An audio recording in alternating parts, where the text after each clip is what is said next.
हैं इस वक्त की सबसे बड़ी खबर, जिस पर लगातार आपको आज तक अपडेट दे रहा है। भारत और चीन के बीच एलएसी पर काफी ज्यादा तनाव हो गया है। कल देर रात हुई हिंसक झड़प में भारत ने अपने 3 लोग गंवाए हैं, जिसमें एक कमांडिंग अफसर स्तर के अधिकारी हैं और 2 सैनिक जवान भारत के शहीद हो गए हैं। जो खबरें आ रही हैं उसके मुताबिक चीन की तरफ भी 5 सैनिक मारे गए हैं। इसके अलावा 11 सैनिक चीन के कल देर रात के इस घटनाक्रम में घायल हुए हैं। इस वक्त भी भारत और चीन के सैन्य अधिकारियों के बीच एलएसी पर बैठक चल रही है। यह पूरा घटनाक्रम कल देर रात गलवान घाटी इलाके में हुआ है और यह घटना तब हुई है जब भारत और चीन के बीच पिछले 1.5 महीने से इस पूरी परिस्थिति को खत्म करने के लिए, डीएस्केलेट करने के लिए लगातार सैनिक स्तर की बातचीत चल रही थी और धीमे धीमे करके इस तनाव को कम करने की दिशा में दोनों देश आगे बढ़ रहे थे। कल रात भी बताया जाता है कि चीन की सेना को अपनी मौजूदा स्थिति से पीछे खिसकना था और उसी दौरान अचानक चीन की तरफ से इस तरीके की हरकत हुई जिसने बाद में हिंसक झड़प की शक्ल ले ली। जो खबरें हैं उसके मुताबिक फायरिंग नहीं हुई, लेकिन चीन की तरफ से पत्थरबाजी, लिंचिंग, ऐसी परिस्थिति पैदा की गई। लाठियों पर कटीले तार, कील लगाकर उन्होंने भारतीय सैनिकों पर हमला किया, जिसके बाद यह पूरी नौबत आई कि भारत की तरफ 3 और चीन की तरफ 5 लोगों के मारे जाने की खबर है। मेरी सहयोगी श्वेता सिंह इस वक्त हमारे साथ लाइव आ गई हैं, वो देंगी अपडेट आपको मौजूदा हालात का। श्वेता, क्या जानकारी आपके पास अभी आ रही है?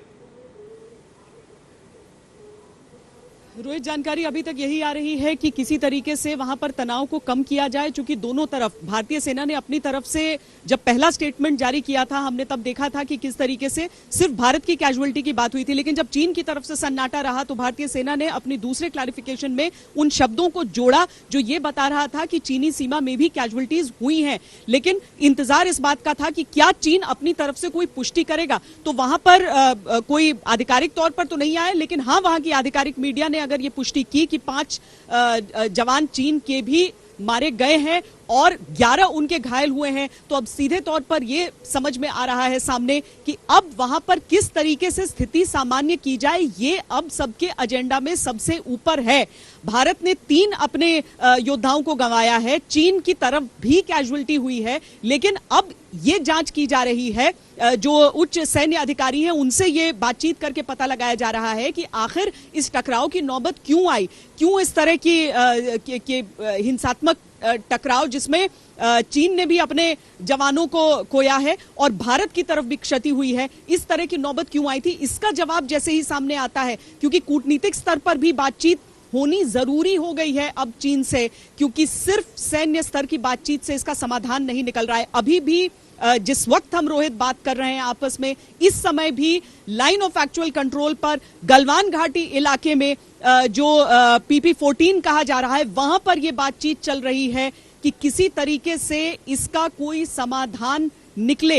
ये घाटी का मुंह इसे कहा जाता है, प्रवेश द्वार कहा जाता है, जो पेट्रोलिंग पॉइंट 14 पर इस समय जहां पर बातचीत चल रही है।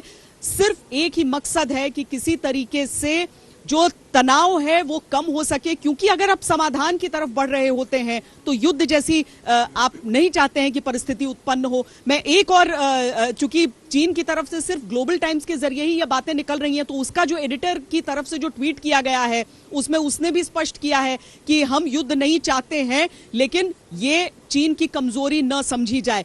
अब भारत की तरफ से तो इस तरह की बातें हमेशा रहती हैं कि कमजोर नहीं है, लेकिन आक्रमण हम पहला नहीं करते हैं। अब चीन क्या उस चीज को डुप्लीकेट, रेप्लिकेट करने का प्रयास यहां पर कर रहा है, वो सारी चीजें एक तरफ है, लेकिन अगर जाने गई हैं तो अब दोनों देशों को अपनी बातचीत के स्तर को ऊपर करके और उसके बाद, लेकिन भारत की तरफ से कोशिश यही है रोहित कि पहले पूरी इसका जो बैकग्राउंड है वो पता चले कि ये घटनाक्रम अगर हुआ तो इसका बैकग्राउंड क्या है, क्यों इस तरह की नौबत आई जब बातचीत से मामला वहां पर सुलझ चुका था, और उसके बाद ही अगला कदम कूटनीति के स्तर पर उठाया जाएगा। रोहित।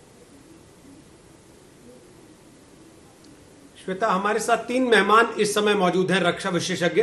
आप भी चाहें तो उनसे सवाल पूछ सकती हैं। हमारे साथ major general AK Siwach retired मौजूद हैं इस समय, हमारे साथ PK सहगल साहब मौजूद हैं और हमारे साथ कमांडर GJ सिंह रिटायर्ड इस समय मौजूद हैं। तीनों से हम लगातार बात कर रहे हैं। सिवाच साहब, जो देश कोरोना जैसी पैंडेमिक में इस बात के आरोप झेल रहा है कि उसने आंकड़ों में गड़बड़ कर दी, दुनिया को नहीं बताया असल में कितने लोग मारे गए उसके यहां, उससे यह उम्मीद की जा सकती है कि सरहद पर किसी हरकत की वजह से उसके सैनिक मारे जाएंगे और वो औपचारिक तौर पे बता देगा कि हमारे कितने लोग मारे गए सच सच। बिल्कुल बिल्कुल रोहित, इसमें कोई दो शक नहीं, बिल्कुल नहीं बताएगा। और मुझे पूरा विश्वास है कि जिस प्रकार से चीन कुछ बता रहा है, कुछ छुपा रहा है, इसके अंदर कुछ ना कुछ इसकी साजिश है। और जिस प्रकार से ये जो कैजुअलिटी हुई है, मुझे बड़ा, मैं वहां पर 2 साल चीफ ऑफ स्टाफ था 14 कोर में, 2011 और 12 में। मैं हर जमीन से वाकिफ हूं, चाहे वो गलवान घाटी, पेंगेंगसो या दमचोक, चुम्मर और पूरे उससे। मुझे ये समझ नहीं आया कि जब लड़ाई आपस के अंदर एक प्रकार से गोली नहीं चली हुई और इतनी भारी कैजुअलिटी हो जाना अपनी तरफ से एक सीओ साहब का और 2-3 जवानों का, और चीन जैसे कह रहा है, कहीं ना कहीं वो विक्टिम कार्ड खेल के दिखा रहा है कि हमारे भी 5 जवान शहीद हुए हैं। और मुझे नहीं लगता कि जब तक ये इंफॉर्मेशन हमें अपनी तरफ से मिले कि चीन के कितने जवान जो हैं उनको मार गिराया है, क्योंकि एक प्रकार से ये चीन की सोची समझी साजिश भी है, क्योंकि वो आगे नहीं चाहेगा लड़ाई। मुझे नहीं लगता लड़ाई भारत भी चाहता और चीन भी चाहता, मगर अगर हमारी कैजुअलिटी होती है जिस प्रकार से ऑफिसर, सीओ साहब और 2 जवान, तो एक बहुत बड़ा प्रेशर पड़ता है पलटन के ऊपर। ऐसा नहीं है कि हम उसको मान लेंगे, और वो भी बिना गोली के।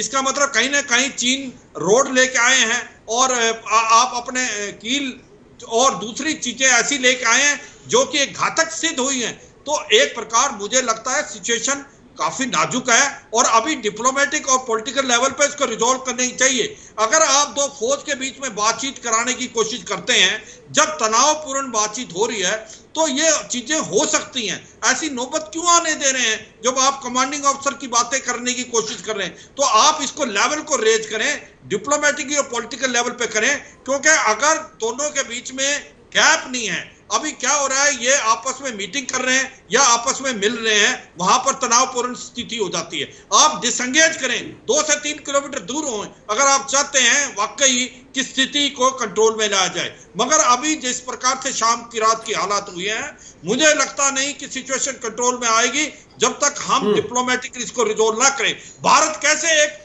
सीओ साहब को कैजुअलिटी मान सकता है और अगर चीन की नहीं हुई है, तो ये एक प्रकार प्रेशर है भारत के ऊपर भी। और भारत कमजोर नहीं है, 1962 का भारत नहीं है। 1967 में 400 चीनियों को हमने नथुला में मार गिराया था। और अभी भी हमारी जो मिरर टाइप डिप्लॉयमेंट है, अगर उसके 4000 से 5000 जवान गलवान घाटी में, पेंगेंगसो और देमचोक में है, तो हमारे भी हैं, हमारे पास गने भी हैं, हमारे पास टैंक भी हैं, हमारे पास एयर डिफेंस वेपन भी हैं। तो ऐसी हालात क्या है कि जो हमने अपनी कैजुअलिटी ले ली, तो एक प्रकार बहुत प्रेशर है। और मुझे लगता है ग्राउंड पे स्थिति जो है काफी नाजुक है। मैं वापस आता हूं आपके पास। श्वेता सवाल पूछेंगी जीजे सिंह साहब से, लेकिन उसके पहले श्वेता एक चीज मैं आपसे पूछ रहा हूं। चीन को तो जवाब देना ही देना होगा, भारत को किस स्तर पर देना है, कैसे देना है, यह सरकार और सेना अभी तय करेंगे। लेकिन उसके पहले भारत को यहां राजनीतिक पार्टियों को जवाब देना होगा। क्या इस परिस्थिति में राजनीतिक पार्टियों को यह समझना नहीं चाहिए कि इस मौजूदा परिस्थिति में टीका टिप्पणियां करना, मजाक उड़ाने जैसी बातें करना, वो चाहे कोई भी कर रहा हो, वो असल में वो भारत वर्सेस चीन या बीजेपी वर्सेस चीन नहीं, भारतीय सेना वर्सेस चीन इस समय स्थिति है। और इस पर जो सवाल उठ रहे हैं वो भारतीय सेना के शौर्य पर सवाल उठाते हैं वो लोग। बिल्कुल, सारी राजनीतिक पार्टियों को यह समझना होगा कि ये कोई ऐसी घटना नहीं है जो होकर खत्म हो गई है और उसके बाद आप सवाल जवाब कर रहे हैं। 2-3 चीजें इसमें हैं कि सबसे पहले अगर आप पहले दिन से उन सवालों को हम उसका विश्लेषण करें रोहित, तो उसमें ये सवाल उठाना कि चीनी सेना हमारे जमीन पर आ गई और हम सोते रहे, ये सरकार पर सवाल नहीं होता है, ये सेना पर ही सवाल होता है। क्योंकि पेट्रोलिंग की ड्यूटी सरकार की नहीं होती है, सेना की होती है। और हमारे देश में सेना की कोई इतनी आजादी है, हमारे अर्धसैनिक बलों को भी आजादी है कि वो जो पेट्रोलिंग ड्यूटी कर रहे हैं उसके लिए किसी पॉलिटिकल मास्टर से अपने कमांड नहीं लेते हैं। अगर आईटीबीपी के हटने के बाद वहां पर भारतीय सेना भी पहुंची और आप कहते हैं कि चीन ने हड़प ली हमारी जमीन, तो ये फिर सेना के ऊपर सवाल हो जाता है। और इस समय ये एक बहुत संवेदनशील समय है।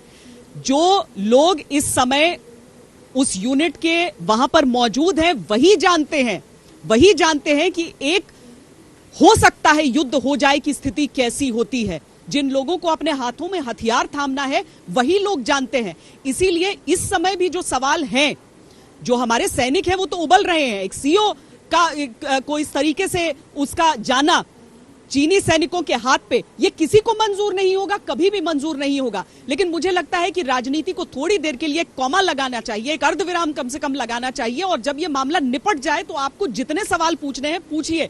अगर आगाह करने की बात है तो वाकई मैं मानूंगी, क्योंकि 62 के समय भी हमें याद है 1959 से कांग्रेस के भीतर से ही सवाल उठते थे कि ये चीन सड़क बना रहा है, अक्सई चिन्ह पर हम खामोश क्यों हैं। तो ये चर्चा उस समय भी होती थी, पार्टी के भीतर से ही सवाल पूछ के होती थी। लेकिन इस समय सबको कम से कम चाइना के सामने, पूरी दुनिया के सामने जो इस तरह के आर्टिकल सब छापने लगी है कि क्या वर्ल्ड वॉर 3 की तरफ बढ़ रहे हैं भारत और चीन के बीच जो ये टकराव हो रहा है। यूके के कुछ पेपर्स में इस तरह के हेडलाइंस आ गई हैं अभी तक ऑनलाइन। इस परिस्थिति में हमें उसके लिए तैयार रहना होगा। लेकिन कोमोडोर सिंह जो हमारे साथ इस समय मौजूद हैं, मैं उनसे ये जानना चाहती हूँ कि सर, हमेशा से अगर ये तय हुआ, 90 के दशक में ये तय हो गया कि गोली नहीं चलेगी और दोनों सैनिक फिजिकली अगर कोई किसी की सीमा में आ गया तो एक प्रैक्टिस सा बन गया कि आप उसको धक्का देते हुए उसकी जमीन तक पहुंचा देंगे। कभी ऐसी नौबत नहीं आई कि भारत को पहुंचाना पड़े, क्योंकि हम कभी दूसरे की जमीन पर घुसपैठ करते नहीं है उस तरीके से। आज की परिस्थिति का आपको समाधान लग क्या रहा है? आपको लग रहा है सरकार के सामने विकल्प क्या है? जो बातचीत अभी तक रंग नहीं लाई, वो क्या आने वाले दिनों में ला पाएगी चीन जैसे पड़ोसी के साथ? देखिए, मेरा जो मानना है वो ये है कि अगर हम उनके जो लड़ाई करने की स्ट्रैटेजी को देखें, जैसे आप कह रही थी कि पहले वो धक्का मुक्की थी, उसके बाद हमने देखा उन्होंने लेवल रेज कर दिया, पत्थरबाजी कर दी, और जब उनको ये पूरा विश्वास हो गया, पता हो गया कि हम सिर्फ लड़ने हाथों से लड़ेंगे या ऐसे कामों से लड़ेंगे, गोलीबारी नहीं करेंगे, तो उन्होंने, हम अगर कल के इंसिडेंट को देखें तो उसके अंदर उसको ऑल एस्केलेट करके ये लेके आ गए अपने जो डंडे और ये बैटन और उसके आगे लोहे की कीलें लगा के आ गए। अब कल आने वाले समय वो छुपा के अपनी वर्दी में छुरे लेके आ जाए, जब कोई और ऐसी चीजें लेके आ जाए जिसके साथ आदमी आप बिल्कुल मार सकते हैं। तो ये तो एक तरीका बदल गया, क्योंकि चाइना जो है वो प्रोफेशनल से अनप्रोफेशनल से दिन बर दिन गिर रहा है। ये हम अपने दर्शकों को दिखाते हैं कि दरअसल इस वक्त चल क्या रहा है। ये ओवरऑल मैप है जम्मू और कश्मीर का। ये जम्मू और कश्मीर का इलाका है, यहाँ पर जम्मू और ऊपर कश्मीर घाटी। ये जो काली लकीर आप देख रहे हैं ये लाइन ऑफ कंट्रोल है, यानी कि लाइन ऑफ कंट्रोल जो कि इंडिया और पाकिस्तान के बीच की इस वक्त की बाउंड्री है। इस तरफ पर भारत की सेना है, वहाँ पर पाकिस्तान की सेना। ये है पाकिस्तान अधिकृत कश्मीर का इलाका। इस वक्त जो एक्शन हो रहा है वो कुल मिला के लद्दाख के इलाके में हो रहा है, जो कि अब भारत ने एक यूनियन टेरिटरी बना दी है। यह है अक्साई चीन का इलाका, हिंदुस्तान की सरजमीन जिस पर इस वक्त चीन का अवैध कब्जा है, और लाइन ऑफ एक्चुअल कंट्रोल के बहुत नजदीक है गलवान फेस ऑफ पॉइंट, जहां पर मैं आपको अभी लेके चलने वाला हूं। आइए अब हम अपने अगले मैप पर आते हैं। तो ये है लेह, जो कि लद्दाख की राजधानी है। ये वहाँ की, अगर आपने फिल्में देखी हो बॉलीवुड की कई सारी, या कभी आप सैर सपाटे पे लद्दाख गए हो तो आपने हेमिस मॉनेस्ट्री देखी होगी। तो वहाँ से होते हुए यहाँ पर शुरू होती है दारबुक से दौलत बेग ओल्डी की सड़क। 323 किलोमीटर लंबी ये सड़क है, करीब पिछले 15 साल से बन रही थी। और इसी सड़क को लेकर कहा जाता है कि चीनी फौज और चीनी सरकार बहुत परेशान है, इस वजह से क्योंकि दौलत बेग ओल्डी सब सेक्टर नॉर्थ में पड़ता है। स्ट्रेटेजिकली ये बहुत ही एक अहम हिस्सा है भारत का, और यहाँ तक इसका कोई सड़क नहीं थी। तो आप सोचिए वहाँ पहुँचने में कई दिनों तक वॉकिंग करके, ट्रेकिंग करके भारत की आर्मी को जाना पड़ता था। अब चूंकि हमने ये सड़क बना दी है, जो कि पिछले साल इनॉग्रेट हुई थी, कंप्लीट हुई थी, इस वजह से हम काफ़ी हद तक अपने जो आर्मी है, हमारे जो कॉन्वॉयज हैं, उनको सीधे सीधे दौलत बेग ओल्डी, जिसको सब सेक्टर नॉर्थ कहा जाता है, वहाँ तक पहुँचा सकते हैं। ये जो आप लाल रंग की लकीर देख रहे हैं, ये लाइन ऑफ एक्चुअल कंट्रोल है। अब मजे की बात तो यह है कि पैंगोंग सेक्टर में यहां पर दो लाइन ऑफ एक्चुअल कंट्रोल है। एक भारत का परसेप्शन की लाइन ऑफ एक्चुअल कंट्रोल क्या है, और एक चीन का परसेप्शन। लेकिन जहां पर यह क्लैश हुआ वहां पर तो कोई दो परसेप्शन है ही नहीं, एक ही लाइन ऑफ एक्चुअल कंट्रोल है। और उस इलाके में फिलहाल ये जो कॉन्फ्रंटेशन है भारत और चाइनीज आर्मी की वो हुई है। ये नीली लकीर जो है ये गलवान नदी को दिखाती है। ये जो सड़क बनी है ये शोक नदी के किनारे किनारे है। शोक को कहा जाता है रिवर ऑफ डेथ, यानी कि मौत की नदी। मौत की नदी इस वजह से कहा जाता है क्योंकि कई सदियों पहले जो लद्दाख से ट्रेडर्स थे, जो चीन से ट्रेडर्स थे, वो शिनजियांग जाया करते थे इसी नदी के साथ साथ। और यहाँ पर गर्मियों में खास तौर से पानी का बहाव इतना तेज हो जाता है कि जो भी सड़क किनारे बनती है वो धुल जाती है, उसके ऊपर पानी आ जाता है और कई सारे जो ट्रेडर्स हैं वो नदी में गिर के मर जाया करते थे। इस वजह से शोक की नदी को रिवर ऑफ डेथ कहा जाता है, मौत की नदी कहा जाता है। बड़ी मुश्किल से भारत ने ये सड़क बनाई जिसको BRO यानी कि बॉर्डर रोड ऑर्गेनाइजेशन ने बनाया। आइए अब हम थोड़ा और नज़दीक चलते हैं। तो ये मैंने आपको दिखाई थी DSDBO सड़क यानी कि दारबुक शोक दौलत बेग ओल्डी रोड। काफ़ी हद तक फसाद इसी को लेकर है। ये जो नीली लकीर आप देख रहे हैं ये शोक नदी है यानी कि रिवर ऑफ डेथ, मौत की नदी, जो कि किनारे किनारे चलती है। सर्दियों में ये नदी जम जाया करती है, तो सर्दियों में जो काफिले निकला करते थे ट्रेडर्स के वो इस नदी के साथ साथ चले जाया करते थे शिनजियांग की तरफ। गर्मियों में यहाँ पर ट्रैवल करना काफी मुश्किल है। यहाँ पर 2 ITBP के पोस्ट हैं। अब मैं आइए आपको दिखाता हूँ कि चीन की तरफ क्या चल रहा है। ये है People's Liberation Army, Chinese army को पीपल्स लिबरेशन आर्मी कहा जाता है। उसका ह्यूविशियन बेस, जो उनका मेन बेस है इस इलाके में, वो यहाँ पे है। उस बेस के 2 पोस्ट हैं, चाइनीज पोस्ट 1, चाइनीज पोस्ट 2, जो कि गलवान नदी के साथ साथ हैं। 2016 में चीन ने लगभग इस इलाके तक एक सड़क बना ली थी जो कि सैटेलाइट पे नजर आ रही है। ये पक्की सड़क है यानी कि तार बिछी हुई है, उसके आगे कच्चा रास्ता जाता है। तो अप्रैल के एंड में और मई के शुरुआत में क्या हुआ कि इस चाइनीज पोस्ट 1 और चाइनीज पोस्ट 2 से गलवान नदी के साथ साथ जो चाइनीज आर्मी का दस्ता है वो इस कच्चे रास्ते के चलते चलते चलते यहां पर आ गया। इसको कहते हैं PP14 यानी पेट्रोलिंग पॉइंट 14, जो कि बहुत हद तक गलवान और शोक नदी का जो संगम है, जो पॉइंट ऑफ कॉन्फ्लुएंस है, उसके नजदीक है। अमूमन भारत की जो सेना है वो यहाँ पे है नदी के इस किनारे। यहाँ से हमारे दस्ते निकलते हैं और ये जो रिज लाइन्स है, पहाड़ों को रिज लाइन कहा जाता है, वहाँ पे जाके गश्त देते हैं क्योंकि ये है लाइन ऑफ एक्चुअल कंट्रोल। तो हमारे जो सैनिक हैं वो निकलते हैं, यहाँ तक आके गश्त करते हैं, यहाँ पे आके यहाँ पे गश्त करते हैं। लेकिन अब क्या हुआ है कि चाइनीज इस नदी के किनारे किनारे आके यहाँ पे डेरा जमा के बस गए। अब उसके काउंटर में इंडिया ने क्या किया, हमने पहले तो हमारे जो यहाँ पे पोस्ट पे अधिक जवान थे उनको आगे भेजा और साथ ही साथ मिरर डिप्लॉयमेंट किया। मिरर मतलब आईना। तो जितने चीन ने वहां पर हथियार बरामद किए, जितने चीन ने वहां पे हथियार डिप्लॉय किया, वो चाहे आर्टिलरी हो या इन्फेंट्री हो या मोटार हो, उसी तादाद में भारत ने भी इसी इलाके में, जो मैं आपको इस वक्त नक्शे पे दिखा रहा हूं, वहां पर इंडिया ने अपनी आर्मी डिप्लॉय कर दी। अब जो 6 जून को बातचीत हुई कोर कमांडर्स के बीच में, उसमें यह फैसला हुआ कि डिसएंगेज किया जाएगा यानी कि चाइनीज आर्मी वापस जाएगी। आइए मैं आपको आखिरी मैप पे लिए चलता हूं। ये रहा। अब कुल मिला के मसला ये है, ये मैंने आपको दिखाया, ये है गलवान नदी, ये यहाँ पे आके शोक नदी से मिली। ये बहुत अहम जगह है, पॉइंट ऑफ कॉन्फ्लुएंस इन दोनों के बीच में। और यहाँ पे है पेट्रोल पॉइंट 14। तो ऐसा नहीं है कि चाइनीज आर्मी हिंदुस्तान की सरजमीन पे आ गई है, ऐसा नहीं, इसको आपको नहीं समझना है। लेकिन जो बॉर्डर का इलाका है वहां पर उसने बहुत बड़ी तादाद में अपने हथियार, अपनी सेना को इकट्ठा कर दिया है, जमा कर दिया। उससे हमें परेशानी क्यों है? परेशानी इस वजह से है कि हमारे जो ये सड़क है, आपको अगर याद होगा हम लोगों की करगिल की जो रिपोर्टिंग हुआ करती थी, उस पे करगिल और द्रास के शहर के ऊपर जो नेशनल हाईवे था, उसके ठीक ऊपर चोटी पर चीन ने अपनी आर्टिलरी बिछा रखी थी। उससे क्या होता है कि जैसे ही भारत का कोई कॉन्वॉय या काफिला सेना का निकलता था, या वो पत्रकारों का हो या आर्मी का हो, तो पाकिस्तानी आर्मी उस पर टारगेट किया करती थी, क्योंकि आपको आती हुई दिखती है गाड़ी तो उस पर आप हमला कर सकते हैं। इसी तरीके से अगर ये जो हमारी DSDBO रोड है, इस पर चाइनीज आर्मी हमला करने लग जाए, क्योंकि अगर आप पहाड़ पे बैठे हैं, फौज में समझिए, अगर आप पहाड़ पे बैठे हैं तो आप मजबूत हैं, अगर आप नीचे बैठे हैं तो आपको खतरा है, क्योंकि ऊपर से आप पर गोली आ सकती है, गोला आ सकता है, ये प्रॉब्लम है।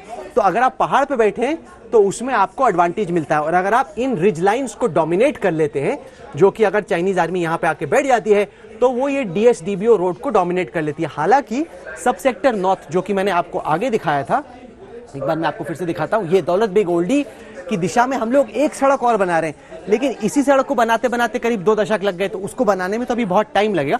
इसलिए ये सड़क बहुत ही स्ट्रेटेजिक रोड है। कुल मिला के 61 स्ट्रेटेजिक रोड्स को इस वक्त हिंदुस्तान बना रहा है BRO के जरिए, और करीब 11,000 जो श्रमिक हैं उनको झारखंड से स्पेशल ट्रेन में लद्दाख सेक्टर की तरफ, उत्तराखंड सेक्टर की तरफ भेजा गया है। चाइना ने क्या किया कि पिछले करीब 2 दशक में बॉर्डर रोड्स को बहुत डेवलप किया, एडवांस किया। जैसे मैंने आपको दिखाया ये आप सड़क देखिए, ये चाइनीज ने 2016 में ही कंप्लीट कर ली थी, तो उनकी ये पक्की रोड है। अब उनको तकलीफ क्या है कि जब हिंदुस्तान ये सड़क बनाता है तो कह रहे हैं कि सड़क क्यों बनाओगे आप, जबकि हिंदुस्तान कहता है अरे भाई ये तो हमारी जमीन है, आप अपनी तरफ क्या करते हो वो आपकी प्रॉब्लम, हम अपनी तरफ क्या करते हैं वो हमारी मर्जी। तो चाइनीज जो अधिकारी हैं, जो उनका मिलिट्री है, वो कहता नहीं हम आपको सड़क बनाने देंगे। अब भारत ने बड़ा ही क्लियर पोजीशन लिया है कि चीन जितना भी डराए धमकाए, हम अपनी सड़क तो बनाएंगे ही। अब हाल में इस इलाके में तकलीफ क्यों हो रही थी, क्योंकि ये जो सड़क है ये नदी के इस किनारे है, और यहाँ से अगर आपको जाना हो, हालांकि मैप पे तो बहुत छोटा दिख रहा है, लेकिन जमीन पर ये काफी लंबा रास्ता है, इसको तय करने में काफी दिक्कत होती थी। तो इस गर्मी में हमने इस इलाके से एक सड़क बनाना स्टार्ट किया, ताकि हम भी ये पेट्रोल पॉइंट 14 तक एक सड़क बन जाए। चाइनीज उस पर ऑब्जेक्ट कर रहे हैं, क्या है हम आपको यहाँ पे सड़क बनाने नहीं देंगे।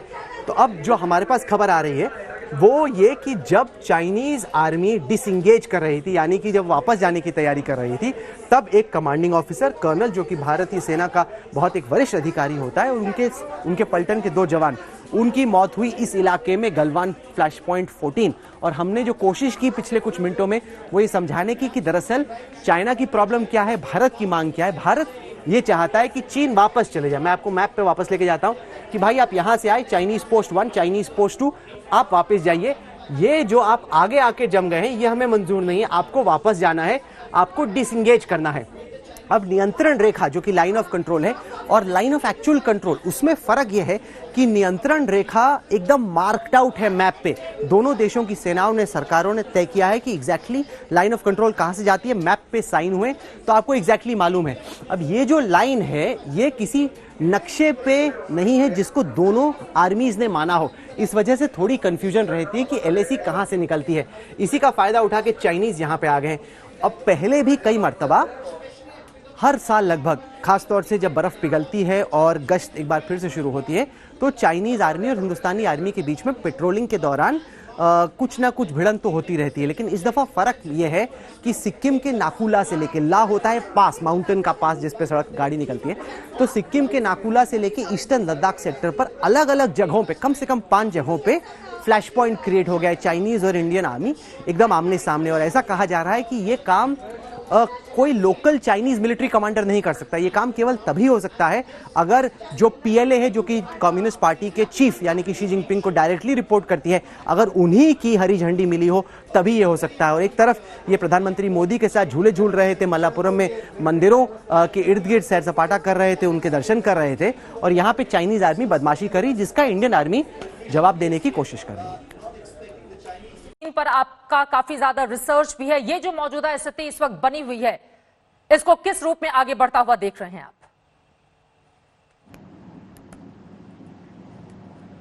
सिचुएशन है क्योंकि भारतीय सेना के कमांडिंग अफसर का शहीद हो जाना और 2 जवानों को शहादत मिलना, ये किसी भी पलटन के लिए बड़ी सीरियस बात है। और सिचुएशन इतनी नाजुक है कि कोई भी पलटन अपने कमांडिंग ऑफिसर को होता हुआ देख के वो ये बर्दाश्त नहीं करेगी और सिचुएशन आउट ऑफ कंट्रोल भी जा सकती है। तो ये लाजमी है कि डिप्लोमेटिक चैनल्स पे या गवर्नमेंट टू गवर्नमेंट चैनल्स पे इस बात को हॉटलाइंस के द्वारा स्थिति को कंट्रोल में किया जाए। और चीन का तो ये इतिहास रहा है कि चीन पे भरोसा आप कर नहीं सकते हैं किसी भी बात पे, क्योंकि जिस तरह की पीछे lieutenant general to lieutenant general talks हुई थी, फिर ब्रिगेडियर लेवल की टॉक्स हुई थी, और यही कमांडिंग ऑफिसर थे आज से 2 दिन पहले, उन्होंने दोनों सेनाओं के बीच में वार्ता की थी। और किसी भी युद्ध कौशल की नीति के हिसाब से ये बिल्कुल दुरुस्त नहीं है कि जो आदमी या जो शांति दूत आपसे वार्ता करने के लिए आया है, आप उस पर इस तरह का हमला करें। हालांकि भारतीय सेना ने इसका बखूबी जवाब दिया है, और चीन के भी करीब 5 उनके जो सैनिक हैं वो मारे गए हैं और करीब 11 घायल हुए हैं। तो कैजुअलिटी रेट में तो भारत ने अपना पल्ला भारी रखा है। बिल्कुल। और चीन को ये भी समझना चाहिए कि ये वही सरजमी है जहां बैटल ऑफ रेजांगला, जहां वीर अहीर कुमाऊं पलटन ने, पूरी कंपनी ने चीन के 2000 सैनिकों को धूल चटा दी थी। तो चीन शायद ये भूला नहीं होगा और वो जख्म अभी भी उसके ताज़ा होंगे। तो चीन को ये याद रखना चाहिए कि अगर भारतीय सेना ने ठान ली कि अगर उनको कुछ कर गुजरना है तो चीन के लिए ये बड़ा मुश्किल हो। चीन को किसी भी तरह की गलतफहमी में नहीं रहना चाहिए, क्योंकि एक तरफ बातचीत, वहीं दूसरी तरफ इस तरह की हरकत को कतई माफ नहीं किया जा सकता है। सीधे शुजाउल हक इस वक्त मेरे सहयोगी और ज्यादा जानकारी के साथ जुड़ चुके हैं। शुजा, क्या जानकारी चीन के हवाले से आ रही है? और ऐसा ये पहली बार नहीं हुआ है। अगर हम इतिहास के पन्नों को भी टटोल कर देखें तो 1962 के वक्त भी हिंदी चीनी भाई भाई का नारा लगता था, और वहीं दूसरी तरफ चीन ने हिंदुस्तान के साथ क्या किया ये इतिहास के पन्नों में दर्ज है। किस तरह की और जानकारी मिल पा रही है शुजा?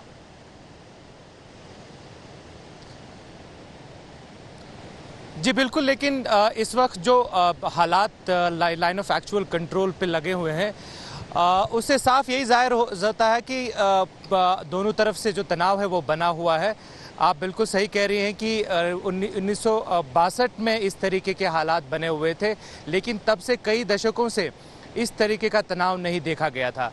मैं आपको बता दूं कि जो सूत्र कह रहे हैं कि पिछले 2 दिन से इन लाइन ऑफ कंट्रोल के खासकर गलवान इलाके में ये तनाव बना हुआ था, और तभी दोनों तरफ से जो क्लैश हुआ जिसमें 3 भारतीय सैनिक, जिसमें से एक ऑफिसर भी है, वो मारे गए। अभी पुष्टि हुई है चाइना की तरफ से भी कि चाइनीज़ मीडिया की तरफ से कि भी वहाँ उसकी तरफ से भी जो कैजुअल्टीज़ बताई जा रही हैं, लेकिन एग्जैक्ट कितनी कैजुअल्टीज़ है वो उसका पता लगाना अभी मुश्किल है। हम इस वक्त लद्दाख की तरफ जा रहे हैं, हालांकि सोनमर्ग में इस वक्त खड़े हैं और यहाँ से आगे लद्दाख का जो बाउंड्री है वो शुरू होता है, लेकिन लोकल जो सूत्र है उनसे अब बात करें तो उनका साफ यही कहना है कि पिछले 1 महीने से ज़्यादा ऐसे ही जो तनाव का माहौल बना हुआ है। हज़ारों की तादाद में सैनिक जो हैं दोनों तरफ से एक हिसाब से आईबॉल टू आईबॉल सिचुएशन में बने हुए हैं। तो जहां एक तरफ सेना कह रही है कि बातचीत जारी है, लेकिन साफ जाहिर है कि ज़मीन पे हालात बिल्कुल ठीक नहीं है। जमीन पे हालात बिल्कुल ठीक नहीं है। वो ठीक कैसे होंगे? इस सवाल के साथ विनोद जी मैं आपके पास आना चाहती हूँ। आपको क्या लगता है कि अब यहाँ से किस दिशा में हिंदुस्तान को आगे अपने कदम बढ़ाए जाने चाहिए? देखिए, अभी जो भारतीय सेना है, अभी आपने देखा कि डिफेंस मिनिस्टर साहब ने एक मीटिंग बुलाई है जिसमें सीडीएस जनरल रावत साहब और तीनों सेनाओं के प्रमुख उसमें शामिल हुए हैं, और सिचुएशन का जो पूरा रवां तस्रा है और जो लेटेस्ट पोजीशन है उस पर गौर किया जा रहा है। जो सिचुएशन रिपोर्ट्स 14 कोर से या नॉर्दर्न कमांड से आ रही हैं उन पर गौर किया जा रहा है। और पहली बात तो दोनों सेनाओं में, खासकर जो मिलिट्री ऑपरेशंस लेवल पे या गवर्नमेंट टू गवर्नमेंट लेवल पे, ये बात होगी कि स्टेटस को मेंटेन किया जाए और दोनों सेनाओं को संयम बरतने की हिदायत दी जाएगी। बिल्कुल। लेकिन क्योंकि मामला तनावग्रस्त है और चाइना का चीनी सेना का नाम ही चीनी सेना है, वो इतनी मीठी नहीं है क्योंकि जुबान से मीठी है और अंदर से उस पर भरोसा नहीं किया जा बिल्कुल। इस वक्त की सबसे बड़ी खबर आज तक लगातार आप तक पहुंचा रहा है। लद्दाख के गलवान घाटी में भारत और चीन के सैनिकों की हिंसक झड़प हुई है। 1 ऑफिसर और 2 हमारे जवानों की शहादत हुई है। रक्षा मंत्री की तीनों सेना प्रमुखों के साथ महत्वपूर्ण बैठक। उधर गलवान घाटी की झड़प में चीन के कुछ सैनिकों की भी मौत की खबर है। चीनी विदेश मंत्री ने इन सब के बीच बयान दिया है। उन्होंने कहा है कि बातचीत से सीमा पर हम शांति की बहाली करेंगे। मौजूदा समझौते का पालन करे भारत, चीन की ओर से ये बातें कही जा रही हैं। अब सवाल यह है कि चीन पहले खुद जो बातें कह रहा है उसका वो पालन करे। चीन की ओर से कहा गया है कि भारत सरहद को पार ना करे। चीन की ओर से इस तरह के आरोप लगाए जा रहे हैं। चीन ने भारत से दर्ज कराया है अपना विरोध, लेकिन आपको बता दें दरअसल ये पूरा का पूरा मामला उस सड़क को लेकर है जिस पर भारत अपना निर्माण कर रहा है अपनी जमीन में, लेकिन चीन को ये मंजूर नहीं है। इसीलिए बीते कई दिनों से बातचीत दोनों देशों के बीच हो रही थी और इस बारे में उम्मीद जताई जा रही थी कि कम से कम एक ठोस नतीजा दोनों के बीच बातचीत का निकल आएगा, लेकिन हालात इस कदर खराब हो जाएंगे इसका अंदाजा किसी को नहीं था। फिलहाल सेना ने हिंसक झड़प में दोनों तरफ से मौत होने की पुष्टि की है। सेना प्रमुख ने वहीं अपना पठानकोट का दौरा रद्द कर दिया है। आपको ये भी बताती चले कि इसके पहले लद्दाख के गलवान घाटी की हालिया घटना जो देखी जा रही है उसमें 2017 में भारत और चीनी सैनिकों के बीच 73 दिनों के डोकलाम टकराव के बाद तनाव का ये सबसे बड़ा मामला। और फिलहाल वहां की जो मूवमेंट है इस वक्त हम आपको दिखा रहे हैं। हिंदुस्तान की ओर से सड़क का निर्माण किया गया, लेकिन चीन को यह बर्दाश्त नहीं है कि हिंदुस्तान आखिर ऐसा क्यों कर रहा है। और इसी वजह से बीते कई दिनों से लगातार चीनी सैनिकों की ओर से रह रहकर कोई न कोई ऐसी हरकत की जा रही थी जिस पर हिंदुस्तान को आपत्ति थी। माना जा रहा था कि बातचीत के जरिए एक ठोस समाधान की ओर दोनों देश आगे बढ़ेंगे, लेकिन उसमें इस तरह का मामला सामने आ गया है जिसमें टकराव के कारण हमारे एक बड़े अधिकारी की शहादत हुई है और 2 जवान हमारे शहीद हुए हैं। हालांकि उस तरफ यानी कि चीन में भी कहा जा रहा है कि 11 सैनिक बुरी तरह से जख्मी हुए हैं और कुछ कैजुअल्टी हुई है। जो आंकड़े हैं उसका हमें इंतजार है। हमारे साथ तमाम खास मेहमान बने हुए हैं। सोनमर्ग से हमारे सहयोगी भी लगातार जुड़े हुए हैं जो पल पल की जानकारी आप तक पहुंचा रहे हैं। शुजा उल हक, विनोद दत्ता जी हमारे साथ मौजूद हैं, रोहित देव हमारे साथ मौजूद हैं और लेफ्टिनेंट जनरल रिटायर्ड हमारे साथ मौजूद हैं बीएस जायसवाल साहब। बीएस साहब, अब आपके पास आते हुए, डोकलाम में हमने देखा था 73 दिनों तक दोनों ही तरफ से लगातार झड़पें होती रही, हर रोज खबर सामने आती रही, लेकिन कम से कम ऐसे हालात जो बीती रात बने थे वैसे नहीं थे। अब यहां से दोनों ही मुल्कों के रिश्तों को किस तरह से आगे बढ़ता हुआ आप देख रहे हैं और हिंदुस्तान का स्टैंड ऐसे में क्या होना चाहिए? देखिए, जो डोकलाम का इंसिडेंट है और यहाँ का इंसिडेंट जो है वो कंपेयर नहीं करना चाहिए। बिल्कुल बिल्कुल, क्योंकि डोकलाम एक और दूसरे देश के अंदर हुआ था और हमने स्टांस लिया था। यहाँ पर हमारी सरजमी है। बिल्कुल। शुरुआत में मैं ये कहना चाहूंगा कि जो ब्रिगेडियर रोहित साहब ने कहा है 2 चीजें, कि सेंटिमेंट्स ऑफ द ट्रुप्स, एक कमांडिंग ऑफिसर वो शहीद हो जाते हैं, उनको कंट्रोल करना बहुत मुश्किल होता है। हमारी सेंटिमेंट्स बहुत इन्फेंट्री में बहुत होती हैं जी। तो मेरे हिसाब से जो संयम हमारे ट्रुप्स ने इख्तियार किया है उसकी तारीफ करनी चाहिए। हम समझते हैं सेंटिमेंट्स बहुत हाई होंगे उस वक्त।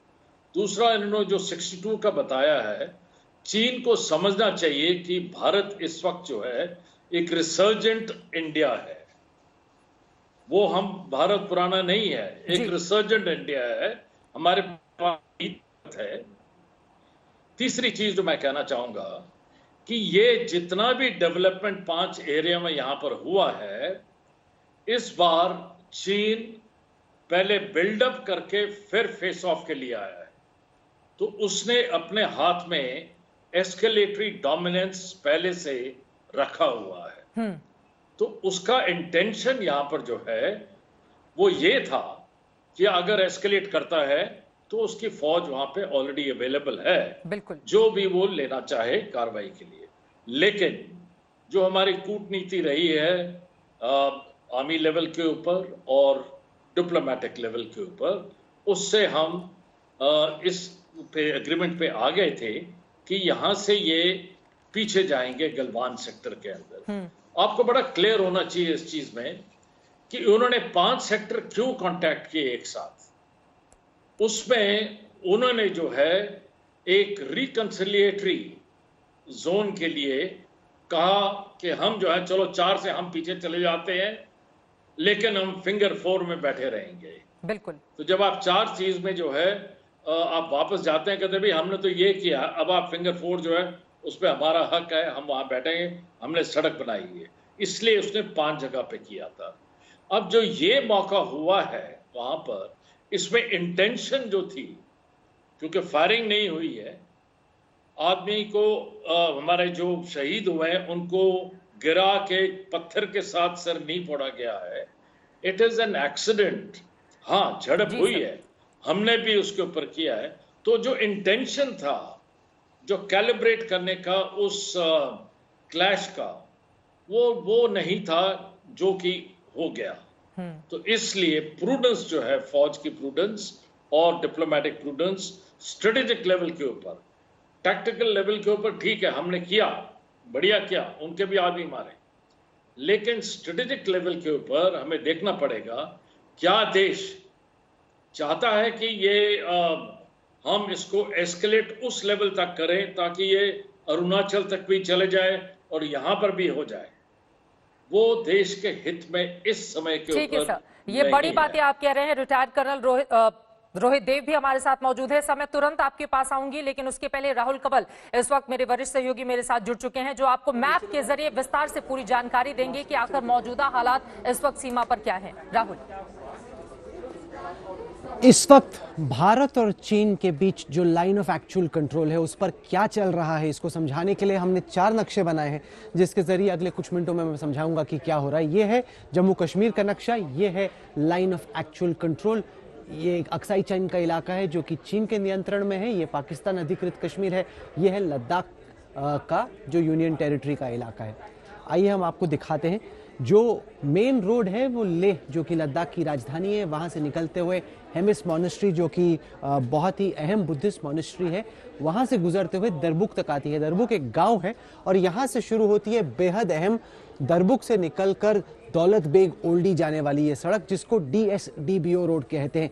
323 किलोमीटर लंबी ये सड़क है। ये श्योक नदी के किनारे किनारे बनाई गई है और एक तरीके से लाइन ऑफ एक्चुअल कंट्रोल के काफ़ी हद तक पैरेलल जाती है। इस सड़क की बहुत स्ट्रेटेजिक अहमियत है क्योंकि जब से ये सड़क बनी, पिछले साल इसका उद्घाटन किया गया, तब से भारतीय सेना के पास ये साधन है कि वो बहुत तेजी से जो अपने हथियार हैं, जो अपने सेनानी हैं, उनको दौलत बेग ओल्डी तक पहुंचा पाएं, जिसको कि सब सेक्टर नॉर्थ कहा जाता है, जो कि काराकोरम जो पास है उसके बेहद नजदीक है। यहाँ से निकलती है गलवान नदी और गलवान नदी आके मिलती है श्योक नदी से, यहाँ पर उनका संगम होता है और उसी के बेहद नजदीक है पेट्रोल पॉइंट 14, जहाँ के मैं आपको और नजदीक लेके चलना चाहता हूँ। तो ये है दौलत बेग ओल्डी तक जाने वाली DSDBO सड़क। 323 किलोमीटर लंबी ये सड़क है और यहाँ से गलवान नदी आती है और यहाँ पे ये आके श्योक नदी से मिलती है और वहाँ पर पेट्रोल पॉइंट 14 है, जहां पर यह विवाद हुआ है, जहां पर यह मुठभेड़ हुई है, जहां पर भारतीय सेना का एक कमांडिंग ऑफिसर और 2 सैनिक कल रात को उनकी मौत हुई। मैं आपको दिखाता हूं कि चाइनीज आर्मी असल में आई कहां से। ये है ह्यूशन बेस, पीपल्स लिबरेशन आर्मी, चीनी आर्मी को पीपल्स लिबरेशन आर्मी कहा जाता है, उसका ये बटालियन हेडक्वार्टर्स है। वहां से निकलकर 2 चाइनीज पोस्ट हैं, ये 1 और 2, और इस चाइनीज पोस्ट से इस पक्की सड़क के रास्ते 2016 तक चाइनीज आर्मी ने यहां तक अपनी पक्की सड़क बना ली थी, उसके आगे कच्चा रास्ता था और इस कच्चे रास्ते के आगे आते आते चाइनीज आर्मी अब गलवान नदी के बीच में नाले के साथ साथ ये पेट्रोल पॉइंट 14 तक आ गई। साधारण तौर पर हमारी जो सेना है उसकी टुकड़ी निकलती है, इन पहाड़ों की पूरे लाइन ऑफ एक्चुअल कंट्रोल के इर्द गिर्द गश्त करती है, वापस इस पेट्रोल पोजीशन पे चली अपने बेस पे चली जाती है। चाइनीज आर्मी भी इसी तरह से करती है। उनको फायदा यह है कि उनके यहाँ पे सड़क बनी हुई है तो वो गाड़ी के रास्ते आते हैं, यहाँ पे चक्कर लगा के वापस चले जाते हैं। इस दफा अप्रैल के आखिर में और मई के शुरू में क्या हुआ कि चाइनीज आर्मी यहाँ पे आके बैठ गई। अब इसके जवाब में भारतीय सेना ने न केवल यहाँ पर जो टुकड़ी थी बल्कि बाकी भी आर्मी के जो ऑफिसर्स हैं और साथ ही साथ जो डिप्लॉयमेंट है उसको मिरर डिप्लॉयमेंट कर दिए, यानी कि जितने चीन की तरफ से डिप्लॉयड हैं, चाहे वो हथियार हो, सैनिक हो, उतने ही भारत ने अपनी तरफ से डिप्लॉय कर दिए। आइए मैं आपको और नजदीक लेके चलता हूं, दिखाता हूं कि वहां पर एग्जैक्टली हुआ क्या। तो ये है गलवान नदी, ये आके मिलती है श्योक नदी से। अब श्योक नदी की कहानी बेहद अहम है। श्योक यानी कि रिवर ऑफ डेथ, मौत की नदी, वो इस वजह से क्योंकि सर्दियों में ये नदी जम जाती है तो उसके ऊपर जो व्यापारियों के काफिले हुआ करते थे वो ले से निकलकर शिनजियांग जाया करते थे, शिनजियांग से वो ट्रेडिंग किया करते थे और वापस आते थे। लेकिन गर्मियों में यहाँ का पानी बहुत उफान पर रहता है, इस वजह से कई बार व्यापारी चाहे वो चल रहे हो या घोड़े या खच्चर पे हो वो नदी में गिर जाया करते थे और कई व्यापारियों की मौत हुई। इस वजह से इसको श्योक नदी कहा जाता है, यानी कि रिवर ऑफ डेथ। तो वहाँ का जो संगम है दोनों नदियों का, उसके काफी नजदीक ये जो कॉन्फ्रंटेशन है वो हुआ है। असल में मसला क्या है, ये जो सड़क है DSDBO रोड जिसको कहते हैं, ये बहुत अहम है क्योंकि इससे हम अपने इक्विपमेंट को आगे दौलत बेग ओल्डी ले जा सकते हैं। चीन नहीं चाहता, तो चीन ने क्या किया, चीन ने इस पहाड़ की जो रिजेस हैं यानी जो ऊंचाइयां हैं उस पर अपने सैनिक बैठा लिए और अपने हथियार बैठा लिए ताकि वो नजर रख पाए भारत की इस बेहद स्ट्रेटेजिक सड़क पर। और ये बेहद खतरनाक है क्योंकि हमारे कई दर्शकों को करगिल की लड़ाई याद होगी, जिस दौरान करगिल के ऊपर क्या किया था और खासतौर से द्रास शहर में भी पाकिस्तानी सेना ने बर्फीली चोटाइयों पर जो ऊंचाइयां हैं वहां पर अपने आर्टिलरी गन्स बैठा दिए थे। जैसे ही आप आर्टिलरी गन को बैठाते हैं, जो भी गाड़ी आगे से निकलती है उस पर आपकी नजर रहती है और अब जब चाहो उसको डोमिनेट कर सकते हो। तो भारत का जो कैवलकेड है उसको आप जब चाहो डोमिनेट करके अटैक कर सकते हो, उसको रोक सकते हो। ये बड़ी परेशानी की बात है। इस वजह से कोई देश नहीं चाहता, कोई सेना नहीं चाहेगी कि दुश्मन सेना आगे सामने जो पहाड़ है उसके ऊपर आके खड़े हो जाए। तो हिंदुस्तान क्या कर रहा था, हिंदुस्तान ये जो DSDBO सड़क है इस पे एक्सटेंशन बना रहा है। एक्सटेंशन यानी कि वो चाहते हैं कि हम यहां से निकाल के जो बॉर्डर रोड्स ऑर्गेनाइजेशन है वो कुल मिला के लद्दाख के सेक्टर में और उत्तराखंड के सेक्टर में इस वक्त 61 सड़कें बना रहा है। इसको स्ट्रेटेजिक रोड्स कहते हैं क्योंकि चीन, जैसे मैंने आपको दिखाया पिछले मैप पे, चीन की जो सड़क है वो एकदम पेट्रोल पॉइंट 14 के नजदीक तक आती है। हमारी सड़क, ये आपको इस मैप पे तो छोटा लग रहा है लेकिन असल में यहाँ पर 8 किलोमीटर का फासला है।